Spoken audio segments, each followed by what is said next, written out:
એ તો કે તમારે કે પેલું બૈરું જોડી કોઈ ઘરમાં હતી એના પતિમાં લઈએ એવું હતું લેડીઝ ઉપર તમે બંનેમાં કોઈને લગ્ન નહીં કરે? ના લગ્ન નહીં કર્યા. મિત્રો બે ભાઈ છે, બંનેમાંથી કોઈને લગ્ન નથી કર્યા અને એકબીજાનો સહારો ગણીએ એવું ચાલે, છૂટક મજૂરી કરીને પોતાનું ગુજરાન ચલાવે છે. અને એમની થોડી ગેસની તકલીફ છે કે એમને કનેક્શન મળતું નથી, તો એ માટે આપણે પ્રયત્ન કરીશું કે એમનું મળી રહે. આજની આ જે કરિયાણાની કીટ છે એ એક ચૌધરીભાઈ તરફથી છે જે અમેરિકામાં રહે છે. એમને નામ કહેવાની ના પાડી હતી, છતાં ચૌધરી સમાજના ગૌરવની રીતે આપણે એમનો આભાર વ્યક્ત કરીશું. આપણને જે કરિયાણાની કીટ આપી છે એ બદલ એમનો ખૂબ ખૂબ આભાર.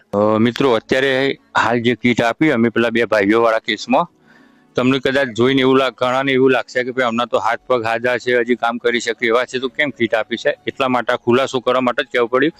જે બાજુમાં બીજા ભાઈ હતા, અમે થોડા દૂર આવ્યા છીએ અને તમને જણાવીએ છીએ, તો એમની હાજરીમાં કહીએ યોગ્ય નથી. જે બીજા થોડા ઉંમરલાયક ભાઈ લાગતા હતા, માનસિક રીતે બિલકુલ અસ્વસ્થ હતા, એમનું કોઈ ભાન નથી, અત્યારે દુનિયાદારીનું કોઈ ખબર નથી શું ચાલી રહ્યું છે એવું.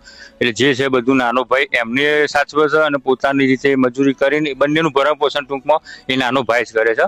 એટલે એ આશયથી અમે અમને કીટ આપી છે. બાકી હું પણ સમજી શકું છું કે એમના હાથ પગ આજા છે, મજૂરી કરીને જીવી શકે છે, પણ કારણ આ હતું માનસિક રીતે અસ્વસ્થ છે.